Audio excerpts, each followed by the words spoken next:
আমরা তো সারা জীবনে বাংলাদেশের গোটা ছবি তো অ্যাকশন বাইরে থেকে আসে, খুব স্বাভাবিক না? বাইরে থেকে আসে তো, আমাদের অ্যাকশন ওরিয়েন্টেড ছবিগুলো বাইরে থেকেই তো মানে ফলো করে। বাংলাদেশে অ্যাকশনটা কী করবে? বাংলাদেশে অ্যাকশন যেটা হয় এটা তো আমরা সাধারণত গল্পকে বাইরে থেকে নিয়ে আমাদের মানে অবয়বে তৈরি করি, কাজে এটা খুব স্বাভাবিক।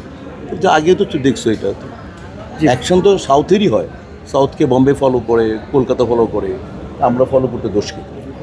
আচ্ছা, যে কোনো নির্মাণ নিয়ে যখন আলোচনা সমালোচনা শুরু হয়, সমালোচনার জায়গাটাতে আসলে কীভাবে বলবে যে আসলে গল্পের এক্সিকিউশনের জায়গায় প্রবলেম থাকে নাকি এই টেকনোলজির জায়গায় সমস্যা থাকে? এটা তোমার ডিরেক্টরকে জিজ্ঞেস করবো, আমি শিল্পীকে কেন? আমাকে অভিনয় সম্পর্কে জিজ্ঞেস করবে, আমাকে কেবলমাত্র তুমি অ্যাক্টিং সম্পর্কে জিজ্ঞেস করবা, এটা তুমি নির্মাতাকে জিজ্ঞেস করবে।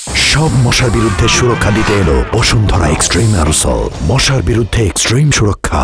আচ্ছা ঠিক আছে, Right? অ্যাক্টিং এর ব্যাপারে যদি বলতে চাই, আরিফিন শুভ অ্যাকশনের জায়গায় মানে আপনি টেনে তাকে কত দিবেন? ট্রেনিংটা দেখতে তো খুবই সুন্দর, আর ও তো সিক্স প্যাক আলা ইনশাল্লাহ নায়ক। ট্রেনে 7 to 8। বিদ্যাসিনা মিম, যাকে আমরা অনেক গ্ল্যামার গার্ল বলি, রোমান্টিক হিরোইন বলি, সে এখানে অ্যাকশন অবতারে এসেছে, তাকে নিয়ে কি বলবেন? ভালো করছে, ও তো ভালো করতে চেষ্টা করে। আর এই ছবিতে বিদ্যাসিনা মিম এবং আরিফিন ছবিকে বেশ ভালো লেগেছে, চোখে আরাম লেগেছে। দুজনের হাইট মোটামুটি যথেষ্ট সাবলীল অ্যাক্টিং করেছে দুজনই। বিদ্যাসিনা মিমও ভালো করেছে অ্যাকশন। দর্শকদের সাথে বসে আপনি সিনেমাটা দেখলেন, জি। মানে দর্শকদের উৎসাহ অনুপ্রেরণা কেমন ছিল? হাতে তালি মোটামুটি ভালো ছিল। আমি বললাম যে ইনশাল্লাহ আরও সামনে আরও বেটার করবে ইনশাল্লাহ সাইফ, আমার বিশ্বাস। কারণ এটা অনেক বড় ঘরানা। যে বাম পাশে আমার প্রডিউসার শাওন ভাই আছেন, আরও একজন আছেন ভাইগনার ব্যারিস্টার সাহেব।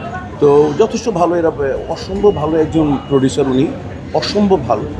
এবং আমি তো বললাম সাইফ ইনশাল্লাহ আগে থেকে ভালো করেছে এবং সাইফ সামনে আরও বেটার করবে। মানে বরাবরই এইরকম চরিত্রে আপনি অভ্যস্ত করে আসেন, তারপরে এই সিনেমার ক্ষেত্রে পরিস্থিতির ক্ষেত্রে কতটুকু ভিন্নতা ছিল বা কোনো চ্যালেঞ্জ ছিল কিনা? আসলে কোনো চ্যালেঞ্জ নাই, এগুলো স্বাভাবিক জিনিস। চ্যালেঞ্জ আমাকে চ্যালেঞ্জ কিছু করতে হলে চ্যালেঞ্জ করা ক্যারেক্টার লিখতে হবে।